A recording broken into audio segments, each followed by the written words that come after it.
বিয়েবাড়ি কার না ভালো লাগে? বিয়েবাড়ি মানেই হচ্ছে কবজি ডুবিয়ে খাওয়া দাওয়া, নাচ গান আরও অনেক কিছু। তো আমরা চলে গেলাম ননদের বউ ভাতে। তো যেই বড় ব্লগটা তোমরা দেখতে পেয়ে গেছো, ভেবেছিলাম মিনি ব্লগটা আগে দেবো তারপরে বড় ব্লগটা দেবো, কিন্তু দুঃখের বিষয় আমার এত কাজের চাপ আমি মিনি ব্লগটা তৈরিই করতে পারিনি। অনেকেই কমেন্ট করেছো দিদিভাই তোমাকে এই ড্রেসটা পরে দারুণ লাগছে, থ্যাংক ইউ সবাইকে। সত্যি করেই আমাকে সেদিনকে খুব কিউট লাগছিল, নিজেই নিজের প্রশংসা করলাম। সর্বপ্রথম বিয়েবাড়ি গিয়ে আগে বউয়ের কাছে যাইনি, আগে গিয়েছিলাম যেখানে ডান্স হচ্ছিল। আমারও তো খুব মনটা উড়ুড়ি করে, তাই না? তো না, সেটা বড় কথা নয়। বড় ব্লগে নিশ্চয়ই তোমরা শুনে নিয়েছো বউয়ের খুব শরীর খারাপ ছিল, গিয়ে দেখলাম বউ অসুস্থ, তার কারণে কি করবো এদিকে চলে এলাম। তো আমরা খেতে বসেছিলাম প্রায় রাত 11:45-র কাছাকাছি।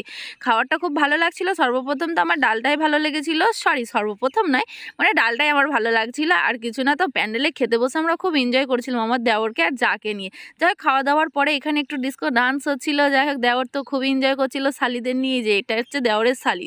ব্লগটা ভালো লাগে অবশ্যই লাইক কমেন্ট শেয়ার, চ্যানেলটি সাবস্ক্রাইব।